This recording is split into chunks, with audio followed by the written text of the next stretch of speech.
ಹಾ ಏನೋ ಬಂಡೆ ಹೈದಾ ಉಸ್ತಾದ್ ಕೂತ್ಕೋ ಕೂತ್ಕೋ.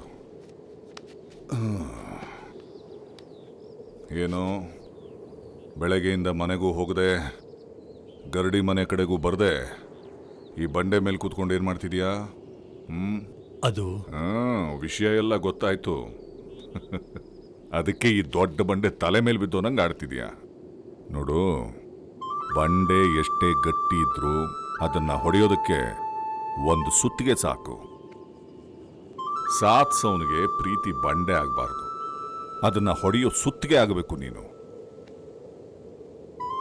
ಬರೀ ನಿನ್ನ ದೇಹ ಗಟ್ಟಿ ಇದ್ರೆ ಸಾಲದು, ನಿನ್ನ ಮನಸ್ಸು ಗಟ್ಟಿಯಾಗಿರಬೇಕು. ಏನೂ ಇಲ್ಲ ಉಸ್ತಾದ್, ಮನ್ಸಿಗೆ ಯಾಕೋ ಬೇಜಾರು. ಬೇಜಾರು ಮಾಡ್ಕೊಂಡ್ರೆ ಹೇಗೋ ರಾಮ? ಹೋಗ್ಲಿ ಬಿಡು. ಹೋಗೋರ್ನ ತಡಿಬಾರ್ದು, ಇರೋರ್ನ ಮರಿಬಾರ್ದು. ನೀನು ಪ್ರೀತಿಲಿ ಸೋತೆ ಅಂತ ಹೀಗಾಡಿದ್ರೆ ಜೀವನನ ಗೆಲ್ಲೋದಕ್ಕಾಗಲ್ಲ, ತಿಳ್ಕೋ. ಆಳ ನೋಡದೆ ಹಳ್ಳಕ್ಕೆ ಬಿದ್ದಿದ್ದೆ, ಈಗ ಎದ್ ಬರೋ ದಾರಿ ನೋಡ್ತಾ ಇದ್ದೀನಿ. ಬಿಟ್ಟೋದಳ ಬಗ್ಗೆ ನಾನೇ ತಲೆ ಕೆಡಿಸ್ಕೊಂಡ್ಲಿ ಉಸ್ತಾದ್.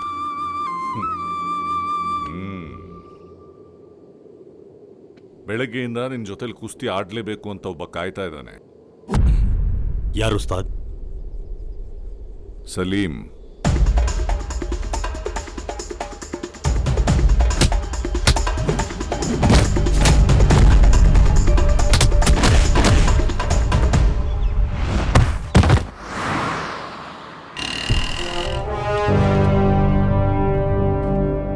ಏಯ್ ಸರ್, ನೋಡ್ಕೊಂಡು ಗಾಡಿ ಓಡಿಸು.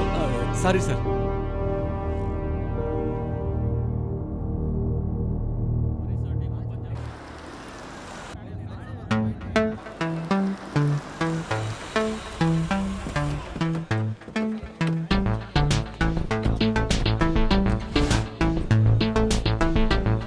ಈ ಸಲ ಹೋದ್ ಸಲಕ್ಕಿಂತ ಜೋರಾಗಿ ಏರ್ಪಾಟ್ ಮಾಡಿದ್ದಾರೆ, ನಾವು ಗೆಲ್ತೀವಿ ಅಂತ.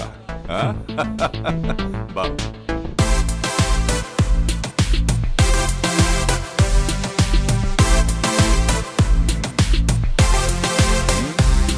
ಭೀಮಾ,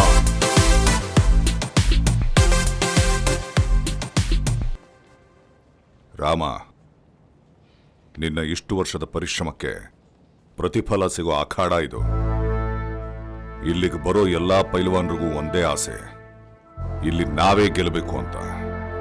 ಇಲ್ಲಿ ಗೆಲ್ಲಬೇಕು, ಇಂಟರ್ನ್ಯಾಷನಲ್ ಲೆವೆಲ್ ಅಲ್ಲಿ ಆಡಬೇಕು, ಅಲ್ಲಿ ಒಂದು ಚಿನ್ನದ ಪದಕನಾದ್ರೂ ಗೆಲ್ಲಬೇಕು ಅನ್ನೋದು ಎಲ್ರ ಕನಸು. ಆದರೆ ಅದು ಎಲ್ರಿಗೂ ಸಾಧ್ಯ ಆಗೋದಿಲ್ಲ. ನನಗೆ ನಿನ್ನ ಮೇಲೆ ಪೂರ್ತಿ ನಂಬಿಕೆ ಇದೆ.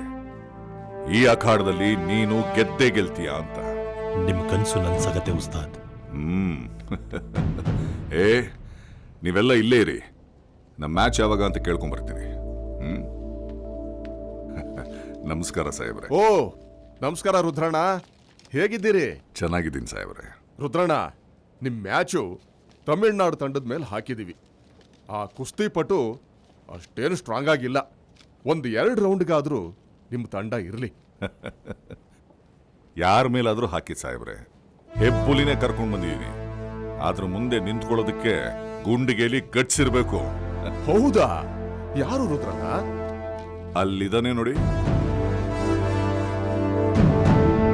ಒಳ್ಳೇದು, ನೀವು ಗೆದ್ರೆ ನಮಗೂ ತುಂಬಾ ಸಂತೋಷ. ನಾಳೆ 9 ಗಂಟೆಗೆ ನಿಮ್ದೇ ಮೊದಲನೇ ಮ್ಯಾಚ್. ಸರಿ ಸಾಹೇಬ್ರೆ. ನಿಮಗೇನು ರೂಲ್ಸ್ ಹೇಳ್ಬೇಕಾಗಿಲ್ವಲ್ಲ? ಬರ್ತೀನಿ ಸಾಹೇಬ್ರೆ.